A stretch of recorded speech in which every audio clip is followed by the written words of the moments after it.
The fluorescent lights in the DMV hummed like distant bees as I stood at the counter, tapping my foot impatiently. It was just another ordinary Tuesday afternoon in suburban Phoenix, Arizona, hot, dry, and filled with the usual bureaucratic drudgery. I had taken the day off from my accounting job to renew my driver's license before it expired.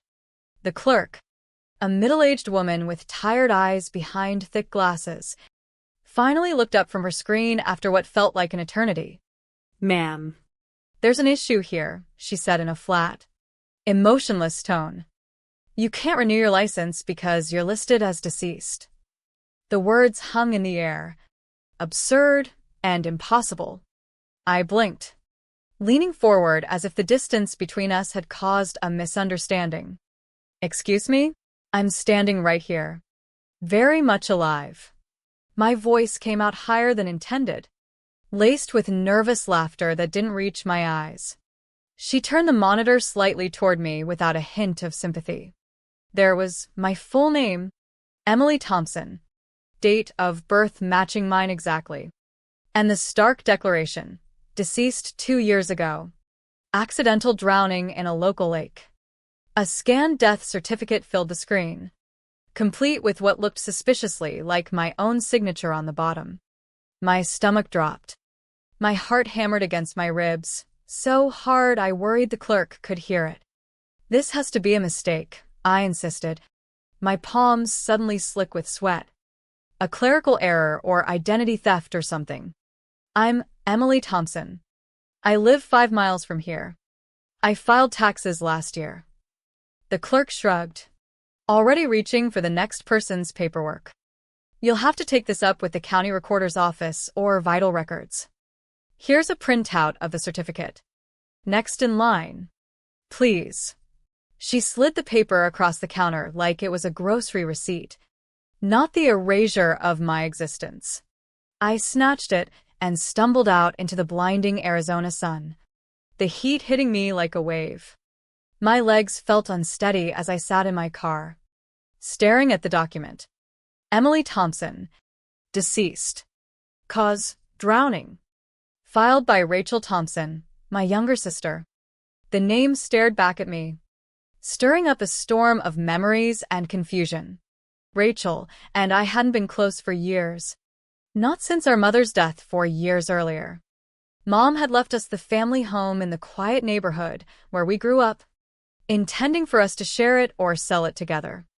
Rachel had always been the charming one, the golden child who could talk her way out of anything with her bright smile and effortless laugh.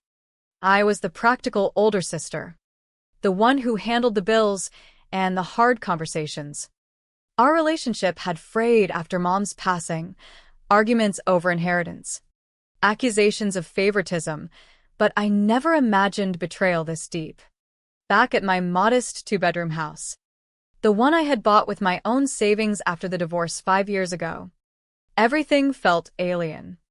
I locked the door and dug through old boxes in the closet, searching for any clue. Tax returns, old letters, photos from happier times. At the bottom, I found a folded note from Rachel dated shortly after Mom's funeral. Her handwriting was loopy and familiar. "Emily, you always acted like you were better than me. Mom's gone now. I'm taking what's mine." I had dismissed it then as grief talking. Now it felt like a prophecy I had ignored. That night, sleep evaded me. I lay in bed replaying every interaction with Rachel over the past few years.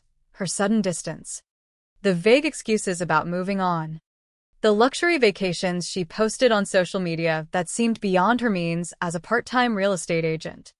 Had she been planning this all along? The next morning, I drove to the Maricopa County Recorder's office, clutching the printout like a shield. The waiting area was filled with weary people shuffling paperwork. When my number was called, a harried clerk scanned my documents and frowned. "According to this, the death certificate was properly filed with an affidavit from your sister stating she was the sole surviving heir. The family home was transferred solely into her name shortly after." He printed a copy of the deed transfer, The dates aligned perfectly with my death. Fury mixed with disbelief surged through me.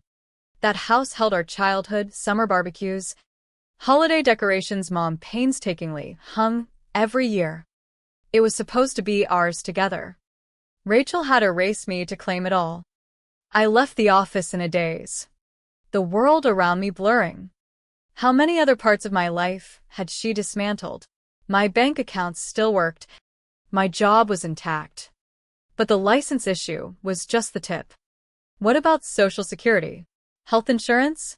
The panic built slowly. A tight knot in my chest that refused to loosen. I needed proof before confronting her. Rachel lived in a nicer part of town now, in what used to be our shared family home. I couldn't risk a direct approach yet. She was too slippery, too good at twisting narratives. Instead, I called the lawyer who had handled Mom's estate, Mr. Ellis. His office smelled of aged leather and coffee, unchanged from my last visit years ago. When I walked in unannounced, his face drained of color. Emily? But we were told you had passed. I placed the death certificate on his desk. Apparently my sister made sure of that. He examined it carefully, his expression darkening. This was presented as legitimate. Rachel brought witnesses, a notary and a mutual acquaintance, who corroborated a private burial per your wishes. I questioned the lack of notification, but the paperwork seemed in order at the time. Witnesses. Forged documents. The pieces clicked into place with chilling logic. Rachel hadn't just filed paperwork, she had orchestrated a full deception. The betrayal cut deeper than any physical wound. As I left his office, the slow burn of anger began to build toward something sharper, more focused. I wasn't dead, but parts of my life had been buried, and I was ready to dig them up, no matter the cost. The revelations from Mr. Ellis's office left me reeling. Over the following days, I methodically pieced together the extent of Rachel's scheme. I requested my own credit reports and vital records, discovering subtle anomalies, frozen accounts flagged due to the death status. Though my day-to-day banking had somehow slipped through, the real blow came when I uncovered the life insurance policy Mom had taken out years earlier, naming both daughters as beneficiaries. Rachel had claimed the full payout after presenting the death certificate, using it alongside the house to fund renovations and a lavish lifestyle. Flashbacks haunted me during quiet moments. I remembered Rachel as a teenager, always the center of attention at family gatherings, while I quietly managed the logistics. Mom had tried to balance us, but Rachel's charm often won out. After Mom's cancer diagnosis, the stress had amplified our differences. I handled medical appointments. Rachel visited with flowers and stories. When Mom passed, the will was clear, equal shares, but Rachel saw opportunity in my single, unassuming life. I tracked down financial records through public databases and old statements. The insurance payout had been substantial, over $300,000. Combined with selling off some of Mom's assets quietly, Rachel had transformed the family home into a showcase property with a pool, updated kitchen, and manicured gardens. Photos on her social media, which I viewed anonymously, showed parties and vacations I had never been invited to. The psychological weight pressed on me heavily. Walking through stores, I felt like a ghost, hyper-aware that official records said I didn't exist. A trip to the bank confirmed minor complications when updating ID requirements. Each interaction chipped away at my sense of self. Nights were the worst. Lying awake, questioning if I had somehow failed as a sister to allow this resentment to fester into something so destructive.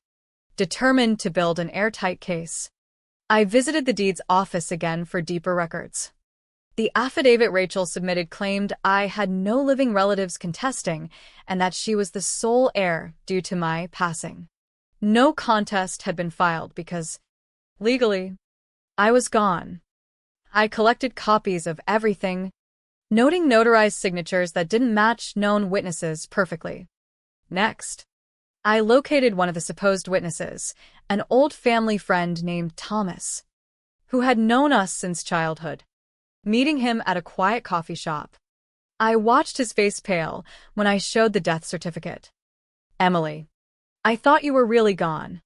Rachel said you were terminally ill and wanted privacy. No funeral.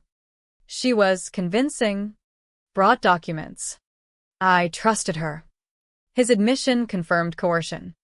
He agreed to provide a statement recanting. With each new piece of evidence, bank transfers, timestamps, inconsistencies in affidavits, the picture sharpened. Calculated fraud, forgery, insurance fraud. The tension mounted as I realized the legal path ahead involved petitions to reverse the death declaration, civil suits for the property, and criminal referrals. Emotionally, doubt crept in. Was confronting Rachel worth destroying what remained of our family? But the alternative, living as a legal non-person, was unbearable. I spent evenings reviewing old family albums, lingering on photos of us as kids laughing together. Those memories contrasted painfully with the woman who had buried me for gain. The slow accumulation of proof built pressure like a dam ready to burst. By the end of these weeks, I had a folder thick with documents, witness statements, and financial trails. The county vital records confirmed the process to challenge a death certificate, file a petition with a superior court, provide proof of life, fingerprints, DNA if needed, affidavits, and potentially involve law enforcement for the fraud elements. Mr. Ellis offered to represent me pro bono. Shocked by the deception, the build-up felt relentless. Every discovery intensified the sense of violation, not just of property, but of identity, trust, and shared history. Rachel had woven a web so tight that even distant relatives sent condolences years ago. Believing the lie, I isolated myself, avoiding explanations to co-workers beyond vague personal issues. The isolation amplified the internal storm, anger at the betrayal, grief for the sister I thought I knew, and a fierce resolve to reclaim what was mine. One evening, reviewing the evidence spread across my kitchen table, a clear decision crystallized. The public confrontation had to happen on her terms, her upcoming 45th birthday party. The perfect stage where her social circle would witness the unraveling. The tension coiled tighter, ready for release. Preparing for the confrontation consumed me. I cross-referenced every document, consulted with Mr. Ellis on the strongest presentation, and even practiced my statements in the mirror, watching my face shift from vulnerability to steel resolve. The legal framework was solid. Arizona law allowed reversal of erroneous death declarations through superior court petition, supported by vital records correction. Criminal aspects, forgery of official documents, filing false police or insurance reports, fraud fell under state statutes with potential felony charges. The emotional labor was heavier. Flashbacks to childhood arguments replayed, but now colored by hindsight, Rachel's subtle manipulations, her way of positioning me as overly serious while she played the victim. Mom's final letter, tucked in the album, echoed in my mind. Take care of each other. The irony burned. I reached out discreetly to a few mutual acquaintances who had distanced themselves after my death. Their shock upon learning the truth provided additional affidavits. One cousin admitted Rachel had spun tales of my reclusive final years. The web of lies extended further than imagined, isolating me socially for 2 years without my knowledge. The party planning phase brought a mix of dread and anticipation. Rachel's invitations circulated on social media, lavish backyard event at the family home. Now hers alone. String lights, catered food, live music. I decided against RSVPing. The element of surprise was my advantage. In the days leading up, anxiety peaked. What if she denied everything? What if the crowd turned against me? But the evidence was irrefutable. I organized the folder chronologically: death certificate, deed transfer, insurance payout records, witness recantation, financial discrepancies. Police had been notified preliminarily. They advised gathering more before formal charges, but confirmed fraud indicators. Psychologically, I grappled with the morality. Exposing her publicly would humiliate her, potentially end her marriage. Her husband Mark seemed unaware, and fracture family ties permanently. Yet silence meant accepting erasure. The core conflict, loyalty versus justice, simmered. On the night before, I walked the neighborhood near the house. Memories flooding: Mom's garden, now Rachel's pool area. The slow build of resentment reached a pressure point. I was ready. The evening of Rachel's birthday party arrived under clear desert skies. I approached from the shadows beyond the property line, heart pounding as laughter and jazz music drifted over the fence. Guests in elegant attire mingled around the transformed backyard, fairy lights twinkling, waitstaff circulating champagne. Rachel stood at the center in a shimmering dress, radiant and oblivious. I stepped through the gate, heels clicking on stone. Murmurs rippled as recognition dawned. Rachel's smile froze when she saw me. "Emily, what are you doing here?" "This is a family reunion long overdue," I announced loudly, voice carrying. The music faded. I pulled out the death certificate first. 2 years ago, my sister filed this, declaring me dead from drowning. She forged documents, convinced witnesses, and transferred our mother's house solely to herself. Gasps echoed. I circulated the deed, insurance records, and Thomas's affidavit. Rachel's husband Mark confronted her directly. "Is this true?" Her composure cracked as excuses faltered. I thought. Financial hardship. Mom favored her, revealing the greed beneath charm. Chaos ensued, guests departing in disgust, Mark storming off. I handed copies to arriving officers I had pre-alerted. The public explosion validated every painstaking step. 3 months later, the courtroom felt charged. Rachel sat defeated as the prosecutor detailed the fraud timeline. My testimony laid bare the shock at DMV, the identity erasure, the emotional devastation. The defense's desperation plea failed against the evidence. The jury convicted on forgery, fraud, and insurance charges. 5 years prison. Reclaiming the house brought closure amid disrepair. I restored it slowly, gardens replanted with Mom's roses, honoring resilience. A prison letter from Rachel offered hollow apology, seeking understanding. I filed it away unanswered, questioning forgiveness's limits. Rebuilding life brought quiet hope. Neighbors reconnected, possibilities reopened. The betrayal scarred but strengthened me. Family bonds demand trust, yet greed can shatter them. Truth prevails. But at what personal cost? The question lingers. In seeking justice, what part of ourselves do we lose?